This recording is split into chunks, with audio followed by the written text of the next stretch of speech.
তোমার কি একটুতেই খুব কান্না পায় বা কারুকে তুমি মুখের ওপরে নাই বলতে পারো না? সব সময় মনে হয় না বললে হয়তো উল্টো দিকের লোকটা মনে কষ্ট পাবে কিংবা তোমার সম্বন্ধে অন্য কিছু একটা ভাববে। আবার এরকমও হতে পারে যে যাই বলুক না কেন তোমার খুব খারাপ লাগে তাতে, এবং সেই খারাপ লাগার কথাগুলো অনেক দিন তোমার মাথায় ঘুরতে থাকে, কিছুতেই তুমি ভুলতে পারো না। তুমি হয়তো ভাবছো তুমি খুব ইমোশনাল একটা মানুষ, তাই জন্য এই ঘটনাগুলো তোমার সাথে ঘটে। সামান্য জিনিসেই তোমার মনটা খারাপ হয়ে যায়। আসলে তুমি ইমোশনালি একদমই উইক না। এই ঘটনাগুলো ঘটে কারণ তুমি ইমোশনালি বহু বছর ধরে লড়াই করতে করতে ভীষণ ক্লান্ত হয়ে পড়েছো। আসলে মেয়েদের সব সময় অনেক কিছু দিয়ে যেতে হয়। সংসার সামলাতে হয়, বাচ্চা সামলাতে হয়, হাজব্যান্ডের মন জুগিয়ে চলতে হয়, শ্বশুরবাড়ির লোকদের মতন করে চলতে হয়, আবার অফিস করলে অফিসের সিস্টেমেও চলতে হয়। অথচ এই সবগুলোকে দেখতে দেখতে নিজের দিকেই আর দেখা হয় না, নিজের মনের কথাটাই আর শোনা হয় না। বহু মেয়ে বহু বছর হয়ে গেছে তাদের ভালো লাগার জিনিসগুলো ভুলেই গেছে, আর এই সব জিনিসগুলোই তোমার ইমোশনকে ভীষণভাবে এফেক্ট করে। আজকের ভিডিও থেকে জানতে পারবে কিভাবে তুমি ইমোশনালি স্ট্রং হতে পারবে, এবং লাস্টে আমি তোমার একটা ঢাল তৈরি করে দেবো। যখনই তুমি ইমোশনালি দুর্বল হয়ে পড়বে, ক্লান্ত হয়ে পড়বে, তখনই নিজের ঢালটাকে সামনে রেখে দেবে যাতে তোমার কষ্টটা না হয়। সব পরিস্থিতিকে কি করে সঠিকভাবে সামলাবে সেটাই শিখতে পারবে। তাই ভিডিওটা পুরোটা দেখো, কারণ মোটিভেশন উইথ সুকন্যার টার্গেটই হচ্ছে আমরা সবাই যাতে একসাথে স্ট্রং হতে পারি। প্রথমে এটা বোঝা দরকার ইমোশনালি স্ট্রং এই কথাটার আসলে মানে কি। তুমি কি ভাবছো যে মানুষগুলো কখনো কাঁদে না তারা ইমোশনালি স্ট্রং? একদমই না, তারা বরঞ্চ আরো বেশি ইমোশনালি উইক। কাঁদার সাথে ইমোশনাল স্ট্রং হওয়ার কোনো সম্পর্ক নেই। ইমোশনাল স্ট্রং মানে কাঁদার পরে কত তাড়াতাড়ি তুমি আবার বাউন্স ব্যাক করতে পারো। ইমোশনাল স্ট্রং মানে যতই ঝড়ঝাপটা আসুক না কেন তুমি শান্তভাবে সেটাকে ওভারকাম করো এবং সঠিক রাস্তায় চলতে পারো। যাই হোক না তোমার সাথে, তুমি কখনোই ভেঙে পড়বে না। যেমন ধরো তোমার সন্তান ক্লাসে খারাপ রেজাল্ট করেছে, তুমি খুব রেগে যাচ্ছ, দুঃখ করছো, তাকে বকাবকি করছো, এটা ইমোশনালি দুর্বলের লক্ষণ। তুমি আজকের ভিডিওটা দেখার পর এটা রোজ প্র্যাকটিস করে যখন ইমোশনালি স্ট্রং হবে, তখন এই পরিস্থিতিটাকে খুব শান্তভাবে মোকাবেলা করবে এবং তোমার বাচ্চা যাতে খুব ভালো রেজাল্ট করে সেটাও তুমি লক্ষ্য করবে। বা এরকম হতে পারে তোমার হাজবেন্ড তোমায় পাত্তা দিচ্ছে না, তোমার কোনো কথা শুনছে না, কিংবা তোমাকে এমন একটা কথা বললো যেটা তোমার খুব খারাপ লাগলো। ইমোশনালি উইক হলে তুমি সেটা নিয়েই খুব কষ্ট পাবে, কান্নাকাটি করবে, অথচ হাজবেন্ডকে কিছুই জানতে দেবে না। আবার এরকমও হতে পারে তুমি তার সাথে প্রচুর ঝগড়া করলে, কিন্তু এই একই পরিস্থিতিতে তুমি যখন ইমোশনালি স্ট্রং হবে তখন খুব শান্তভাবে সিচুয়েশনটাকে হ্যান্ডেল করবে এবং হাজবেন্ডকে খুব সুন্দরভাবে বুঝিয়েও দেবে যে তুমি তার ব্যবহারটাতে কতটা কষ্ট পেয়েছো। রিয়্যাক্ট না করে সঠিক রেসপন্ড করবে, আর এতে তোমাদের সম্পর্কটা আরো ভালো হয়ে যাবে। আসলে ইমোশনালি স্ট্রং হওয়াটা একটা স্কিল যেটা শিখতে হয়। ঠিক যেরকম সাঁতার কাটা, গাড়ি চালানো, রান্না করা, এগুলো সবই শিখতে হয়, সেরকম ইমোশনটাকে কি করে বেস্ট ওয়েতে হ্যান্ডেল করবে সেটাও শিখতে হয়। আজকের ভিডিওতে সেটাই শিখছো। কিভাবে বুঝবে যে তোমার ইমোশনালি স্ট্রং হওয়াটা দরকার? 1 নম্বর, তুমি যদি লোকের কথাতে খুব সহজেই ব্যথা পাও, দুঃখ পাও। 2 নম্বর, খুব ছোট ছোট জিনিস তোমাকে বিচলিত করে দেয়, তুমি সেটা নিয়েই চিন্তা করতে থাকো। 3 নম্বর, তুমি জানো না কি হয়েছে কিন্তু তোমার খুব কান্না পায়, অকারণেই তুমি কাঁদতে থাকো, বা একটু কিছু হলেই তোমার চোখ থেকে জল বেরিয়ে আসে। 4 নম্বর, এই ইমোশনাল যুদ্ধটা করতে করতে তুমি একটা সময় খুব ক্লান্ত হয়ে পড়ো আর তোমার কিচ্ছু ভালো লাগে না। 5 নম্বর, যেটা প্রচুর মানুষেরই হয়, ফ্যামিলির সব লোক আছে বা কোনো গ্যাদারিং এ গেছো, তাও নিজেকে বড্ড একা লাগছে।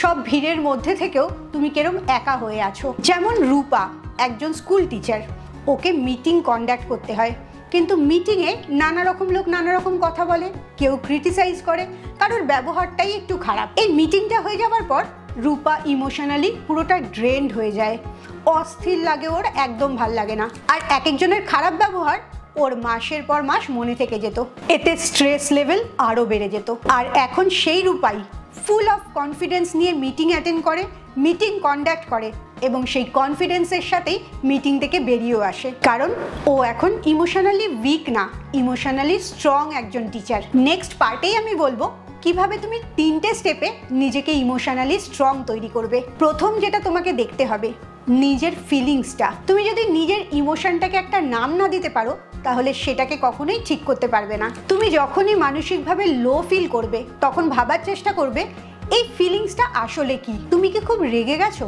নাকি কোনো ব্যবহারে কারোর কথায় তুমি খুব দুঃখ পেয়েছো, বা এরকমও হতে পারে তুমি ভয় পাচ্ছ কোনো একটা সিচুয়েশনকে, কোনো একটা মানুষকে, বা সেই মানুষের কোনো একটা ব্যবহারকে, কোনো একটা জিনিসকে তুমি ভেতরে ভেতরে ভয় পাচ্ছ।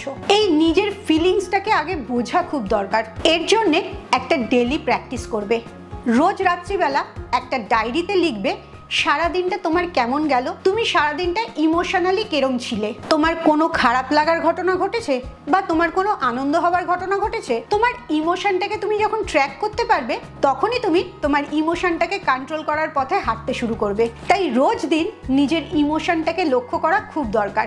আর এটার জন্য বেস্ট হচ্ছে ইমোশনগুলো ডায়েরিতে লেখা। আরেকটা বড় কাজ তোমায় করতে হবে, নিজের চারপাশে একটা ইমোশনের বাউন্ডারি তৈরি করতে হবে, এবং এই বাউন্ডারিটা নির্লজ্জের মতো তৈরি করতে হবে। কোনো আক্ষেপ রাখলে চলবে না। সেটা হচ্ছে খুব মিষ্টি করে, সুন্দর করে লোককে না বলতে হবে। যেমন কোনো একটা লোক, তোমার খুব কাছের লোক, তোমাকে কোনো কাজ করতে দিয়েছে যেটা তোমার করার একটু ইচ্ছে নেই, তোমার মন চাইছেই না সেই কাজটা করতে, তখন মনের বিরুদ্ধে গিয়ে সেই কাজটা করবে না। তাকে খুব সুন্দরভাবে, ভদ্রভাবে বলবে যে তুমি সেই কাজটা করতে পারবে না। এই পারবো না বলাতে কোনো স্বার্থপরতা নেই, এটা তোমার নিজের ইমোশনকে বাঁচাতে সাহায্য করবে। তাই এটা সেলফিশ না, এটা সেলফলেস। তুমি যখন ইমোশনালি স্ট্রং থাকবে, তখনই তুমি নিজের এবং সবার উপকার করতে পারবে। তোমাকে সবসময় রেসপন্স করতে হবে, রিয়্যাক্ট করলে চলবে না।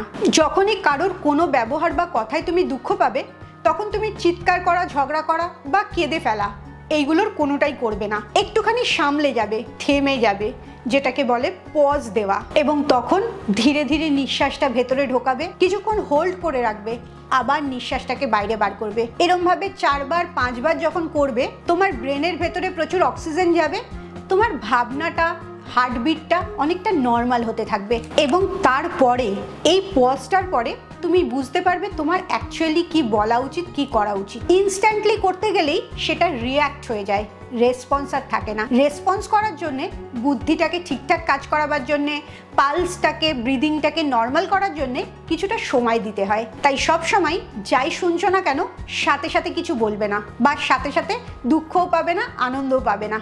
একটু সামলে নেবে নিজেকে। এটাকেই বলে ইমোশনাল ম্যাচুরিটি। আর এতে দেখবে তোমার সম্পর্কগুলো প্রচুর ভালো হয়ে যাচ্ছে। অনেক সময় লক্ষ্য করবে তোমার সকালবেলা উঠে কাজ টাজ করার পর 11টা-12টার সময় খুব এক্সস্টেড লাগছে, ক্লান্ত লাগছে, মনে হচ্ছে একটু ঘুমিয়ে পড়ি বা একদিকে চুপচাপ বসে থাকি, কারণ তখন অলরেডি তুমি ইমোশনালি ড্রেনড হয়ে গেছো। এই ঘটনাটা যদি তোমার সাথে ঘটে, তাহলে তোমার ইমোশনটাকে প্রোটেক্ট করতে হবে। এই প্রোটেকশনের জন্য কয়েকটা রুল আছে। প্রথম হচ্ছে, একদম যারা গসিপ করে তাদের সাথে মিশবে না, গসিপে অংশগ্রহণ করবে না। পরনিন্দা আর পরচর্চা করে তুমি নিজেরই ক্ষতি করছো। 2 নম্বর জিনিস, মোবাইল রিলস বা সোশ্যাল মিডিয়ার, ফেসবুক কোনো কিছু স্ক্রোল করতে থাকবে না। যত তুমি অনলাইনে উল্টোপাল্টা জিনিস দেখতে থাকবে বা তোমার জানাশোনা লোকদেরও ছবি দেখতে থাকবে, তুমি আসলে নিজের ইমোশনটাকে তত দুর্বল বানাবে। এই সোশ্যাল মিডিয়া স্ক্রোল করাটা একদম বন্ধ করে দেবে। সকালবেলা উঠে রোজ 10 মিনিট নিজের সাথে সময় কাটাবে, নিজের ভেতরের আওয়াজটা শোনার চেষ্টা করবে। সারাদিন তো বাইরের আওয়াজ শুনছো, তাই ভোরবেলা নিজের আওয়াজটা প্রথম শুনবে। তোমার ভেতর থেকে দেখবে একটা আওয়াজ আসে। আর লাস্ট, যখনই স্ট্রেসে আসবে তখনই ডিপ ব্রিদিং করতে থাকবে। যত ডিপ ব্রিদিং করতে থাকবে, তত দেখবে তোমার স্ট্রেসটা কমতে থাকছে। আর একটা বেস্ট জিনিস যেটা নিশা প্র্যাকটিস করে, সেটা হচ্ছে নিউজ চ্যানেল দেখা একদম বন্ধ করে দেওয়া। নিউজ চ্যানেল দেখছো মানেই প্রচুর নেগেটিভিটি তুমি নিচ্ছ, এবং তোমার স্ট্রেস, অ্যাংজাইটি অনেক বেড়ে যাচ্ছে।